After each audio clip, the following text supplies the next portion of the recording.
Si mamá pregunta, di que no queda. Esas palabras no fueron un susurro, sino un eco que retumba en las paredes de mi alma desde entonces. Durante 8 meses, mis manos, mis ojos y mi corazón entero se dedicaron a una sola cosa: el vestido de novia de mi única hija, Sofía. Creí que estaba cosiendo un sueño, pero en realidad, sin saberlo, estaba tejiendo el sudario de mi propia inocencia. Cada puntada era una oración, cada perla una bendición. Ahora, ese vestido, o lo que queda de él, es un testamento silencioso de cómo el amor más puro puede ser descartado como si no valiera nada. Esta es la historia de cómo aprendí que, a veces, el hilo más difícil de cortar no es el de la tela, sino el que nos ata a quienes ya nos han soltado. Si esta historia resuena contigo, dale a me gusta. Deja un comentario contándome desde dónde nos ves y a qué hora. Tu apoyo nos ayuda a seguir compartiendo estas reflexiones.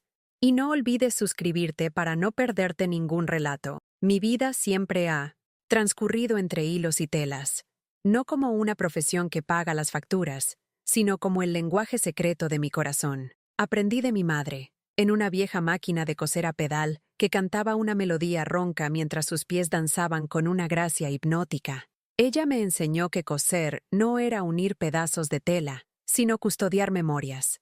En mis manos, un simple retal de algodón se convertía en el vestido de bautizo de Sofía, un recuerdo de pureza y promesas. El tul brillante se transformaba en su primer disfraz de princesa, eco de risas y juegos en el salón. El satén azul oscuro fue su vestido de graduación, un abrazo de tela que la despedía hacia el futuro. Cada creación era un capítulo de su vida, y yo, su humilde cronista. Cuando Sofía anunció su compromiso con Javier, mi corazón se hinchó de una alegría que casi no me cabía en el pecho. Javier era un buen hombre, de una familia acomodada, y ver a mi hija tan feliz era la culminación de todos mis desvelos. Esa misma noche, mientras celebrábamos con una copa de vino, la idea brotó en mí, tan natural como respirar. Hija, le dije, tomando sus manos suaves, tan distintas a las mías, llenas de pequeños callos y pinchazos de aguja. Déjame hacer tu vestido de novia. Será mi regalo, mi alma entera puesta en ti para ese día. Los ojos de Sofía brillaron con una emoción que creí genuina. Me abrazó con fuerza, su perfume caro mezclándose con el olor a bizcocho que siempre impregnaba mi delantal. Mamá, claro que sí, sería el honor más grande. Y con esa frase, se selló un pacto sagrado. No era solo un vestido, era el puente final entre su niñez y su nueva vida, y yo sería la arquitecta. Los primeros meses fueron un torbellino de felicidad compartida. Extendimos bocetos sobre la mesa del comedor, manchados de café y migas de galleta. Discutíamos sobre tipos de escote y la caída de la falda. Juntas, fuimos a la capital a buscar las telas. Recuerdo cómo mis dedos temblaron al tocar un encaje belga, tan fino, que parecía una telaraña tejida con luz de luna. Costaba más de lo que yo ganaba en medio año, pero no dudé. Rompí mis ahorros, el dinero que guardaba para la vejez, para ese viaje que siempre quise hacer. Nada es demasiado para ti, mi niña, le decía, y ella sonreía, ajena al verdadero peso de ese sacrificio. Comencé el trabajo en mi pequeño cuarto de costura. La vieja máquina de mi madre había sido reemplazada por una más moderna, pero el espíritu era el mismo. Las paredes estaban cubiertas de patrones, hilos de todos los colores y fotos de Sofía en cada etapa de su vida. Ese cuarto se convirtió en mi santuario. Me levantaba al alba y cosía hasta que la espalda me ardía, y la vista se me nublaba bajo la luz amarillenta de la lámpara. Cada puntada era un recuerdo. Aquí, la vez que se cayó de la bicicleta y le remendé no solo el pantalón, sino también las rodillas con mis besos. Allá, la noche que se quedó estudiando para un examen final, y le llevé un té caliente, acariciando su cabello mientras leía. El vestido crecía, capa sobre capa de seda y organza, alimentado por mi devoción. Pero entonces, sutilmente, algo empezó a cambiar. Sofía comenzó a hablar de Inés, su futura suegra. Inés era una mujer elegante, de mundo, cuya vida transcurría entre eventos sociales y boutiques de lujo. Al principio, Eran comentarios inocentes. Mamá, Inés me mostró una revista con vestidos de Vera Wang. Son diferentes. Yo sonreía y le aseguraba, pero el tuyo será único, mi amor. Tendrá una historia que ningún diseñador puede comprar. Luego, durante una prueba, mientras yo ajustaba el corpiño con alfileres entre los labios, ella miró su reflejo con un atisbo de duda. Este encaje, ¿no crees que se ve un poco antiguo? La palabra me pinchó más que cualquier aguja, pero la deseché como los nervios típicos de una novia. Es clásico, hija. Es eterno, respondí, intentando convencerme a mí misma tanto como a ella. La herida inicial fue esa, una pequeña fisura en nuestra burbuja de sueños, un susurro ajeno que comenzaba a envenenar la melodía de mi máquina de coser. La fisura, al principio invisible, comenzó a ensancharse hasta convertirse en un abismo silencioso. Las visitas de Sofía a mi cuarto de costura se volvieron más esporádicas, y cuando ocurrían, estaban teñidas de una prisa que me dejaba un sabor amargo en la boca. Llegaba con el teléfono pegado a la oreja, resolviendo asuntos de la boda, las flores, el banquete, la lista de invitados. Mientras yo esperaba, con la cinta métrica en el cuello y una paciencia infinita, a que me concediera unos minutos de su atención. Las pruebas se convirtieron en interrupciones en su agenda, no en el ritual sagrado que yo había imaginado. Mamá, apúrate, por favor, que he quedado con el fotógrafo, me decía, mientras yo me arrodillaba a sus pies para ajustar el bajo de la falda. Su cuerpo estaba presente, pero su mente y su corazón vagaban por un mundo nuevo y deslumbrante, al que yo, al parecer, ya no pertenecía. El abandono no fue un acto único y dramático, sino una lenta erosión de la intimidad, un goteo constante de ausencias y distracciones. La figura de Inés, su suegra, se agigantaba en el horizonte de nuestras conversaciones. Aunque la veía poco, su influencia era palpable. Inés era la encarnación de la elegancia moderna y el estatus. Sus cumplidos eran dagas envueltas en seda. Una tarde, apareció sin avisar junto a Sofía. Entró en mi humilde cuarto de costura, sus tacones de aguja haciendo un sonido agudo y extraño sobre mi suelo de madera.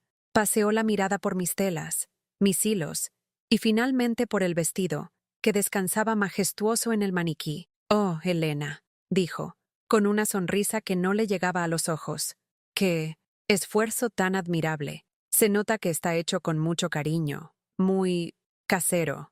La palabra casero resonó en el pequeño espacio como una ofensa. En su boca no significaba hecho en casa con amor, sino simple, sin valor, amateur. Vi a Sofía sonrojarse, una mezcla de vergüenza y lealtad dividida. No me defendió, solo bajó la mirada y cambió de tema rápidamente. En ese momento comprendí la motivación de Inés. Ella quería que su nuera fuera un reflejo de su propia opulencia. Un vestido hecho por una madre costurera no encajaba en la foto perfecta de la boda del año que ella estaba organizando. Y mi hija, mi Sofía, estaba cayendo bajo ese hechizo, deslumbrada por el brillo de un mundo que medía el amor en etiquetas de diseñador.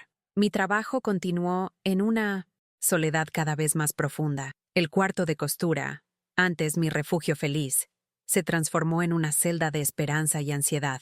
Hablaba con el maniquí, vistiéndolo con mis anhelos. «Ya verás, Sofía», le susurraba a la figura sin rostro. «Cuando te lo pongas terminado, cuando sientas cómo te abraza, entenderás, recordarás». Me aferraba a esa idea con la desesperación de un náufrago. Mis ojos, ya cansados por la edad, se forzaban durante horas para bordar a mano cientos de perlas diminutas en el corpiño, cada una un punto de luz contra la creciente oscuridad de mi miedo. Mi espalda se quejaba en un dolor sordo y constante, pero yo lo ignoraba, viéndolo como el precio justo por la materialización de mi amor. Los efectos de este abandono emocional comenzaron a manifestarse en mi cuerpo. Comía poco, el nudo en mi estómago no me dejaba pasar bocado. Dormía a ratos, despertándome en mitad de la noche con la imagen de la sonrisa condescendiente de Inés o la mirada esquiva de Sofía. Me sentía invisible, reducida al papel de una simple proveedora de servicios, una empleada cuyo único valor residía en la entrega de un producto. El lazo madre-hija, ese que yo creía irrompible, se sentía frágil, desgastado por la tensión de dos mundos opuestos. Escuchaba a Sofía al teléfono en la otra habitación, riendo mientras hablaba de la luna de miel en Italia, de los muebles para su nueva casa, de todo, excepto del vestido que su madre le estaba cosiendo con los jirones de su propia alma. El silencio de Sofía sobre mi trabajo era más elocuente y doloroso que cualquier crítica directa. Era el sonido de mi amor volviéndose irrelevante. Llegó el día. Después de 8 meses de dedicación absoluta, el vestido estaba terminado. No era una simple prenda, era una obra de arte, un tapiz de mis mejores sueños para ella.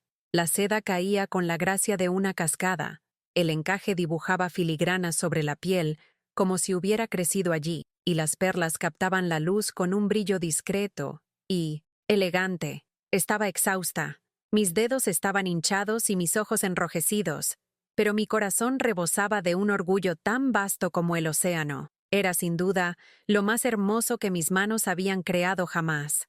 Con el pulso acelerado por la emoción, llamé a Sofía. «Mi niña», le dije, mi voz temblando ligeramente. «Está listo. Tu vestido está esperando por ti». Al otro lado de la línea, hubo una breve pausa.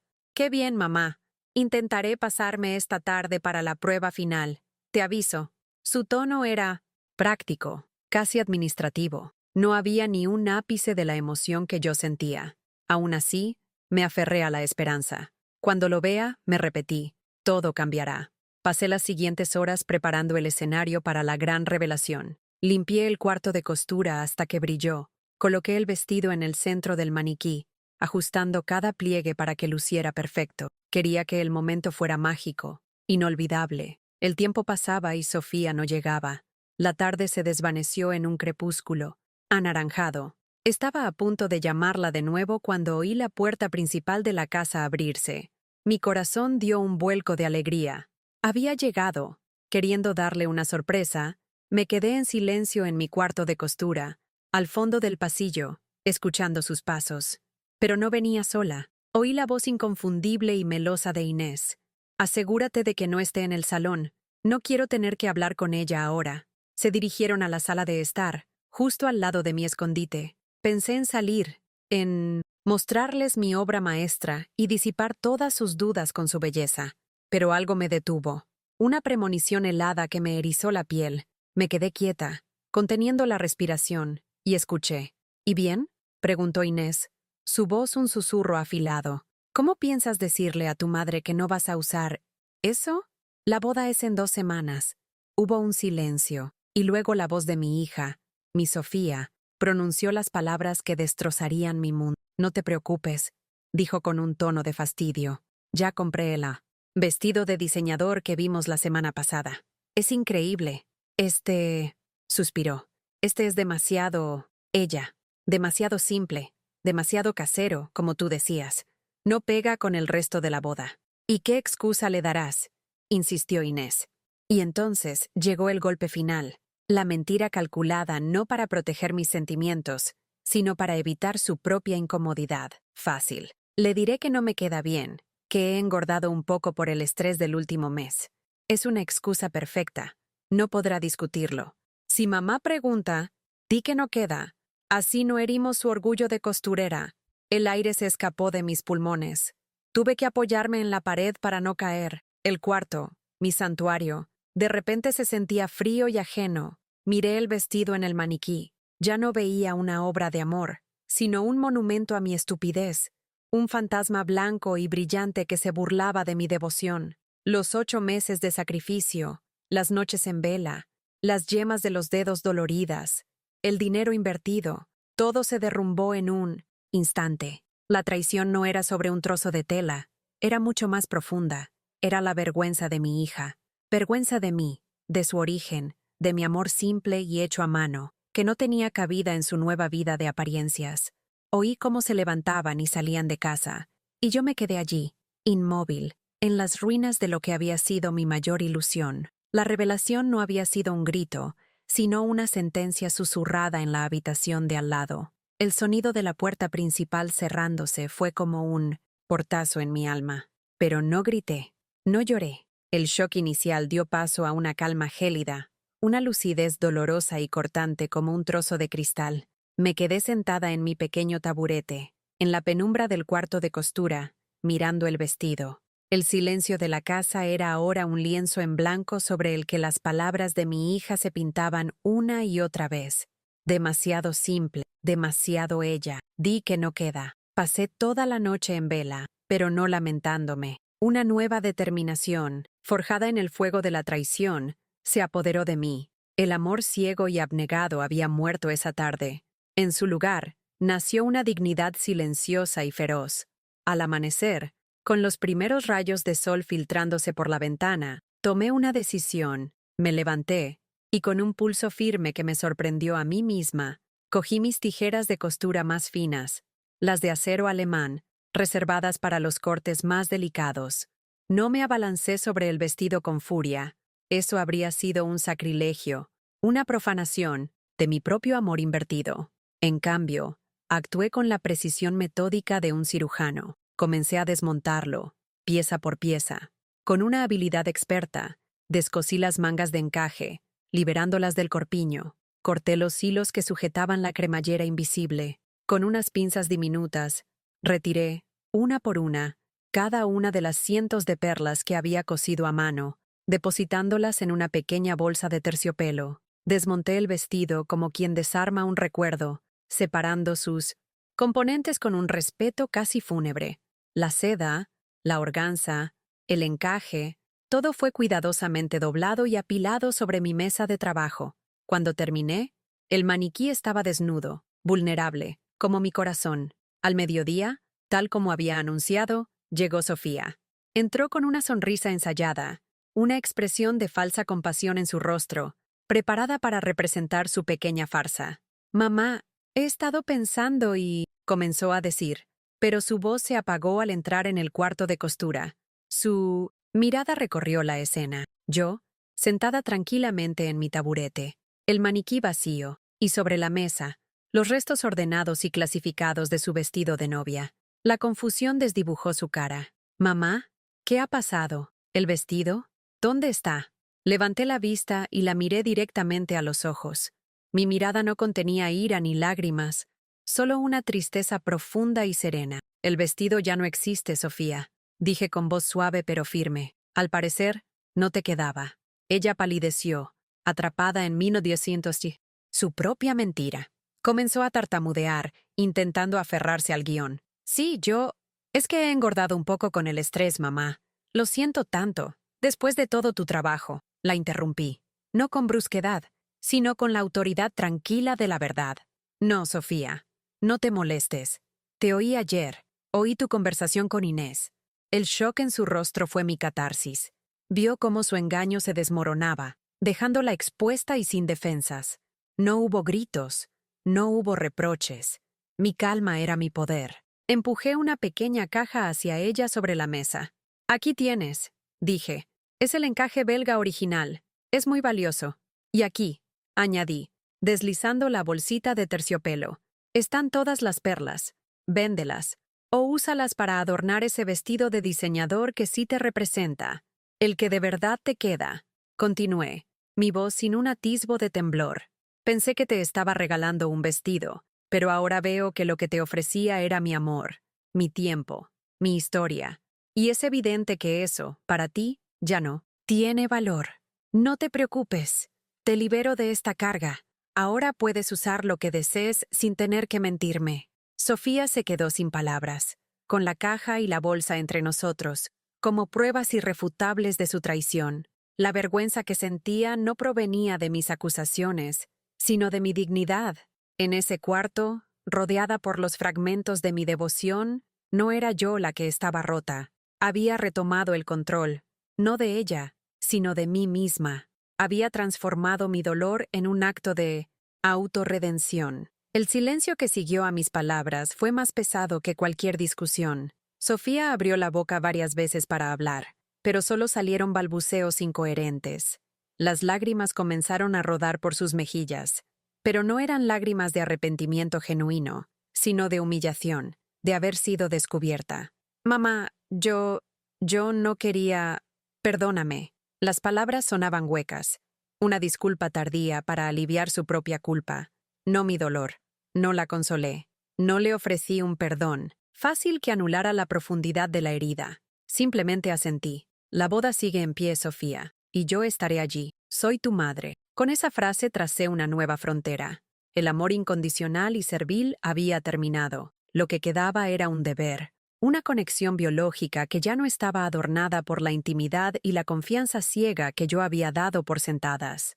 En las 2 semanas que siguieron, me dediqué a un nuevo proyecto. Tomé la base del vestido desmantelado, la seda pura y simple, la estructura fuerte que había soportado todo el adorno, y la transformé. La corté, la ajusté y la cosí de nuevo, pero esta vez, para mí. Creé un vestido sencillo, elegante y de una dignidad impecable, un vestido que me quedaba perfecto. El día de la boda, llegué a la iglesia sola. Llevaba mi creación. Mientras caminaba por el pasillo, sentí las miradas. Algunos invitados, los que sabían la historia original, me miraban con curiosidad y lástima. Inés me lanzó una mirada de triunfo y desdén, pero yo mantuve la cabeza alta. Mi vestido no era de diseñador, no tenía encajes caros ni perlas brillantes. Estaba hecho de resiliencia. Cuando alguien me felicitaba por lo elegante que estaba y me preguntaba por el diseñador, yo sonreía serenamente y respondía, es un diseño mío. No daba más explicaciones. Mi presencia, mi porte, mi serenidad eran mi declaración final. Vi a Sofía en el altar, enfundada en un vestido espectacularmente caro y ostentoso. Era la imagen perfecta de una novia de revista. Pero al mirarla a los ojos, vi un vacío. Estaba representando un papel, sonriendo para las fotos, pero su alegría era frágil, superficial. Se dio cuenta, quizás en ese mismo instante, del precio de su elección, un vestido de marca a cambio del alma de un recuerdo. Nuestra relación nunca volvió a ser la misma. Había visitas, llamadas en cumpleaños, pero la calidez se había extinguido. Se había convertido en una formalidad educada, la sombra de lo que una vez fue. Yo, por mi parte, encontré una nueva forma de coser, con todos los retazos que habían sobrado, los pedacitos de seda, organza y los hilos de colores. Empecé a tejer una colcha, un quilt de retazos. Cada trozo de tela era una memoria, un pedazo de mi vida, de mi amor por ella. Pero ahora, en lugar de intentar vestir a alguien más con esos recuerdos, los estaba uniendo para mí. Estaba tejiendo mi propia historia, dándole una nueva forma, una que me diera calor a mí. Meses después, en una tarde fría de otoño, me senté en mi sillón favorito junto a la ventana. Sorbí una taza de té caliente mientras la lluvia golpeaba suavemente el cristal. Me arropé con mi colcha de retazos, una obra maestra de colores y texturas, hermosa en su imperfección. Cada cuadrado me contaba una historia, pero ahora era mi historia, contada en mis propios términos. No necesité que Sofía me pidiera perdón para sanar. Mi perdón fue para mí misma, por haberme valorado tan poco. Aprendí que el verdadero valor de un regalo no está en su precio, sino en el amor que se hila en él, y que a veces, el acto de amor propio más grande es, simplemente, dejar de ofrecer tu corazón a quien ya no sabe cómo sostenerlo. Espero que esta historia te haya conmovido. Si es así, no olvides dejar tu me gusta y compartirla con alguien a quien pueda inspirar. Cuéntame en los comentarios qué te ha parecido la decisión de Elena. Y si aún no lo has hecho, suscríbete al canal para más relatos que tocan el alma. Gracias por acompañarnos.